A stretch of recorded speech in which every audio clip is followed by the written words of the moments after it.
watercolors, and welcome back to my studio.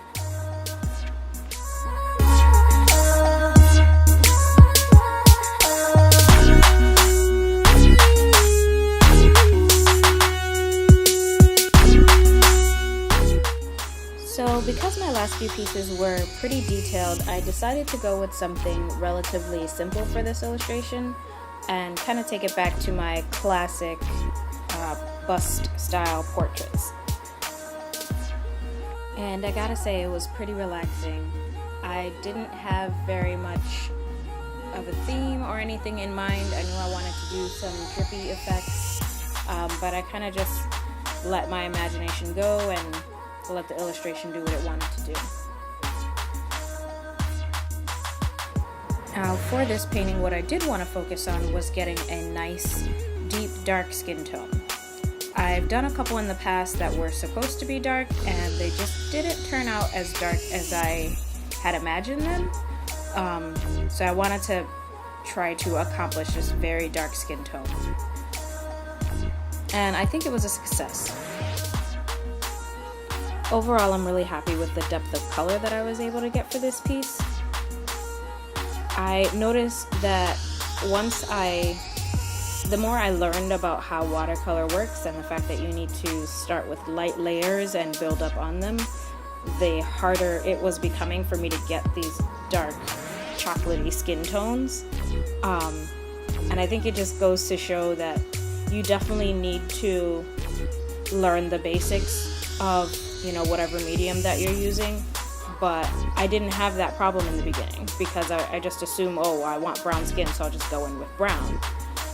So for this one, I wanted to add in what I've learned to kind of the lack of knowledge that I started with. So I went in with a darker brown to start, but then I also added different values with kind of the reds and the golden tones in her skin, as well as some dark area done with blue and purple shadow. Now, what I failed to notice on some of the pieces that I've done recently was that just because of what I had, I did the paintings on cold pressed paper, and it was so easy to get a nice smooth gradient.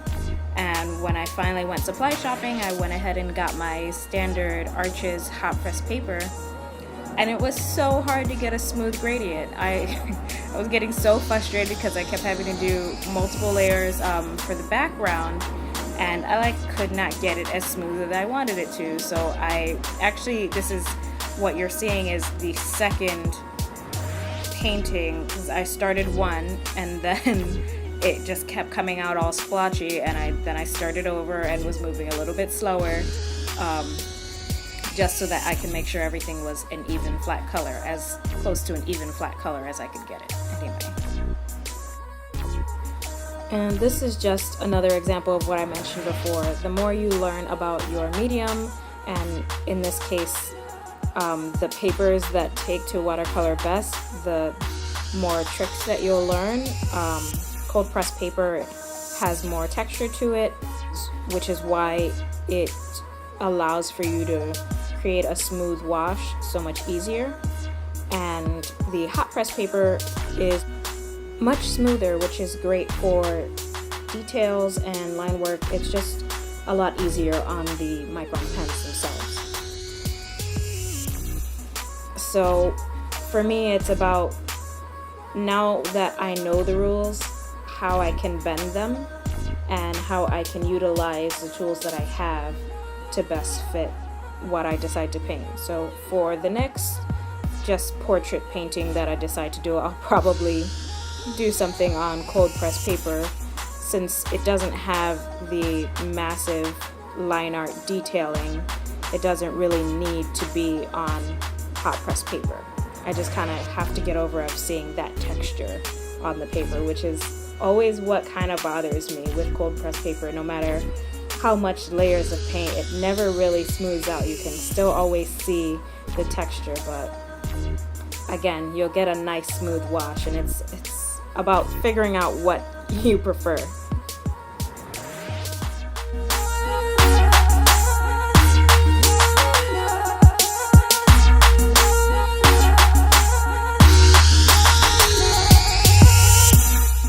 last couple of steps on this, I'm just adding in the white highlights as usual to help her stand out from the background.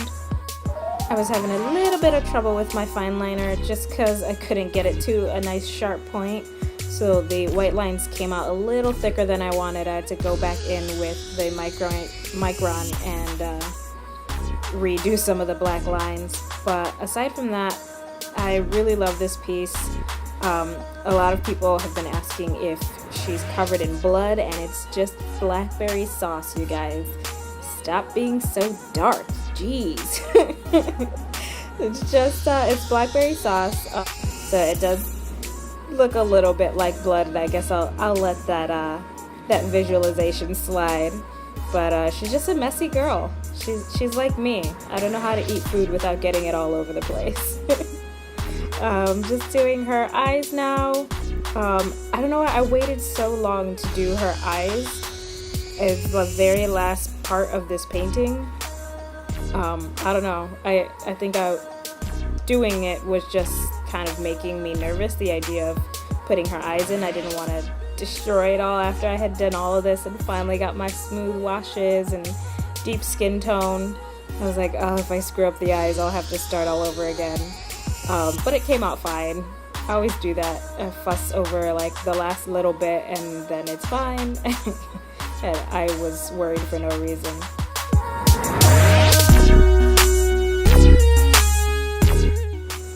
As always, I hope you all enjoyed watching my process. I really love the outcome of this little messy girl, Sweetest Blackberry. If you're interested in seeing her in person, I will be showcasing her at the F-Word exhibition at CC's Art Garage and Gallery this Saturday, so 2 days away. I hope to see some of you there, and if not, I hope you have a great weekend. As always, thanks so much for watching, and I'll see you all in the next one.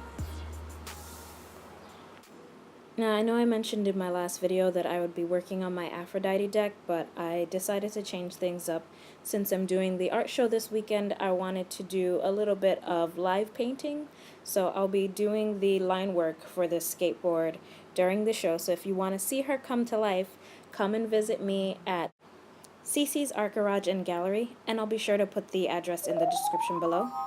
Thanks, you guys. Bye.